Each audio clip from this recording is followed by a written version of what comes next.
kita kali ini ya Ibu-Ibu, kali ini Ibu-Ibu terbagi menjadi dua kelompok.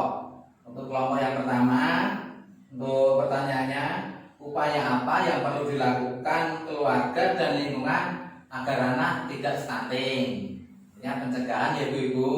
Kemudian untuk kelompok kedua, tadi yang pertama Bu Cokro.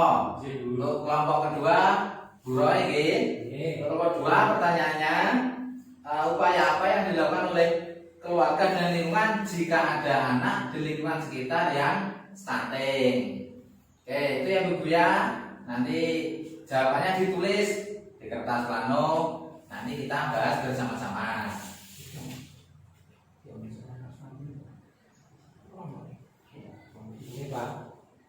Oke, dah Ibu. Nah, ini dikumpulkan. Kita bahas bersama-sama.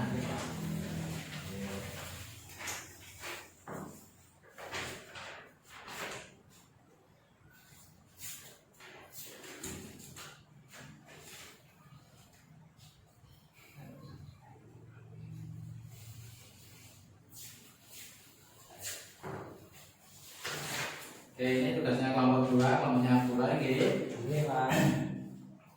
Nah, untuk pertanyaan untuk kelompok pertama, upaya apa yang dilakukan keluarga dan lingkungan untuk pencegahan anak stunting?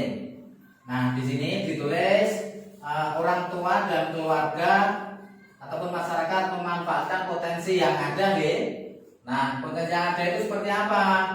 Jadi seperti pemberian makanan yang bergizi dan seimbang, kemudian ASI eksklusif, kemudian pemanfaatan bansos, kemudian ada lagi kasih sayang.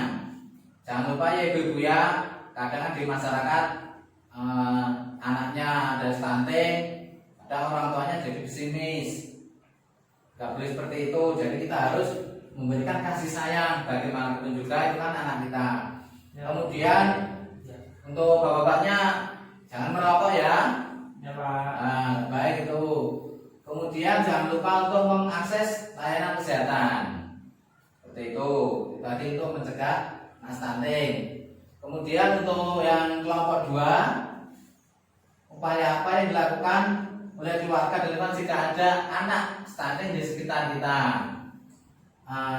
Jawabannya, keluarga dan lingkungan tidak boleh mengolok-olok atau melabeli, itu tidak baik. Itu. Kemudian memastikan keluarga mengakses rujukan layanan kesehatan untuk mengurangi dampak stunting. Nah, jadi kita selalu mengingatkan kita tidak boleh atau membiarkan, maka kita harus memotivasi untuk anaknya stunting mendapatkan kesehatan agar dampak stuntingnya bisa berkurang. Oke, itu ya Bu ya. Oke, ya hebat sekali Ibu-Ibunya. Kita tepuk hebat dulu ya Bu ya. Ya. 1, 2, 3, tepuk hebat. Hebat, hebat. Hebat, hebat. Hebat. Oke. Terima kasih Ibu-Ibu. Kemudian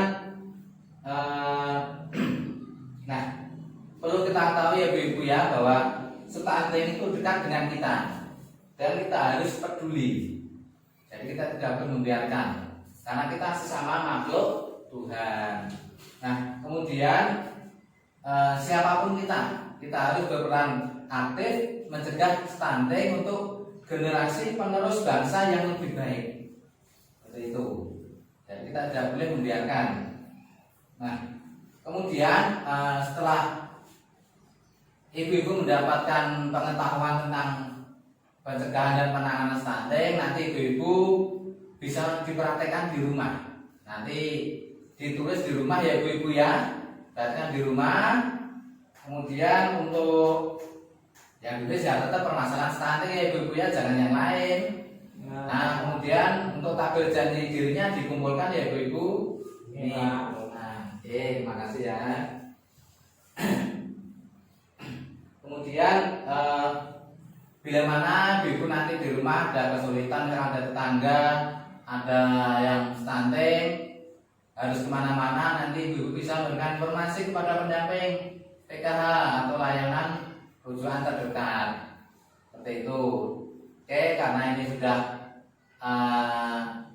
di akhir materi ya Ibu ya, kita sedikit review kembali apa itu tentang pencegahan dan penanganan stunting. Perlu kita ketahui bahwa untuk pencegahan dan penanganan stunting kita harus melakukan konsep diri sebagai orang tua. Nah, jadi konsep diri memandang dirinya secara utuh, secara fisik, emosional, intelektual, dan spiritual. Nah, konsep diri itu bagaimana mengetahui kemampuannya dalam mengatasi masalah. Selain itu juga strategi untuk memulai perubahan. Nah, seperti konsep diri berarti ya kita istilahnya ya, kita sebagai makhluk Tuhan kita harus sabar. Oh iya, kita diberi ya utuh, tidak stunting, kita harus mensyukuri.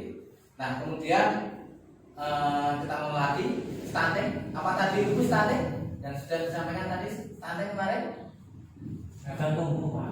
gagal tumbuh ya, gagal tumbuh. Kemudian ada lagi Pertumbuhan tidak sesuai dengan usianya. nah, tidak sesuai usianya atau tinggi badan yang tidak sesuai dengan umurnya atau usianya. Nah, kemudian biasanya stunting itu terjadi pada 1000 hari pertama kehidupan atau periode emas sejak pertumbuhan janin hingga perkembangan bayi usia sampai 2 tahun. Nah, kemudian untuk penyebab stunting ya ibu-ibu, apa itu ibu-ibu penyebab stunting? Kurang gizi, Pak. Kurang gizi ya, betul. Terima kasih Bu Jokro. Kemudian ada lagi Kurang stimulasi. kurang stimulasi. Maksudnya stimulasi itu rangsangan ya? Rangsangan. Oh iya, rangsangan. Kemudian ada lagi yang sehari-hari kita apa? Sebelum makan kita harus Cuci tangan. Tangan, Pak. nah, kita harus cuci tangan ya Bu ya. Itu menjadi standar, harus cuci tangan yang bersih dengan air mengalir dan sabun. Oke.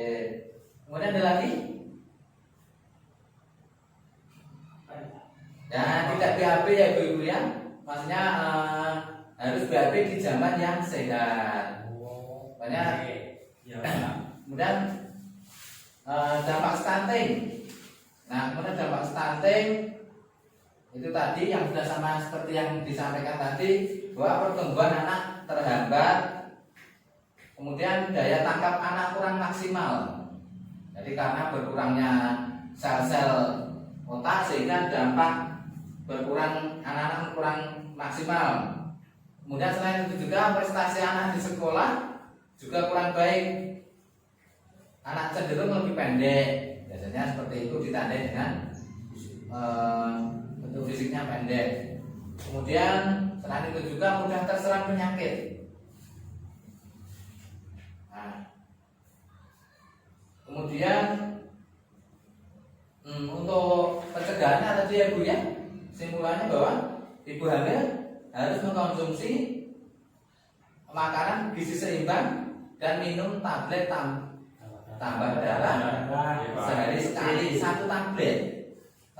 Kemudian periksa 4 kali dalam masa kehamilan. Nah, ibu hamil bayi baru lahir sampai usia 6 tahun harus dipantau pertumbuhan dan perkembangannya. Agar apa?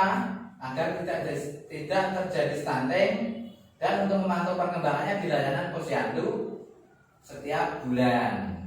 Rutin ya? Iya, Pak. Dulu waktu hamil atau sudah melahirkan pemeriksaan terus ya ibu-ibu ya. Iya, Pak. Iya, Pak. Oke. Kemudian tadi tidak lupa ya Bu ya, harus selalu cuci tangan pakai sabun dan air mengalir.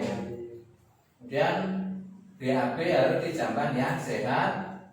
Kemudian lindungi anak dari penyakit berbahaya dengan imunisasi lengkap. Imunisasinya harus lengkap dan juga harus tepat waktu. Tidak boleh misalkan bulan ini imunisasi, bulan depan tidak, kemudian bulan depannya lagi imunisasi. Itu namanya tidak tepat waktu. Kemudian pemberian stimulasi pada janin dan bayi baru lahir sampai usia 6 tahun tadi itu ya Bu ya. Kemudian mengakses layanan masyarakat dan informasi yang tepat. Oke, saya rasa itu ya ibu-ibu ya untuk pertemuan kita kali ini. Mudah-mudahan kita selalu diberikan kesehatan, Amin. kesehatan diri maupun kesehatan di masyarakat. Oke, saya rasa cukupkan. Terima kasih. Wassalamualaikum warahmatullahi wabarakatuh. Waalaikumsalam.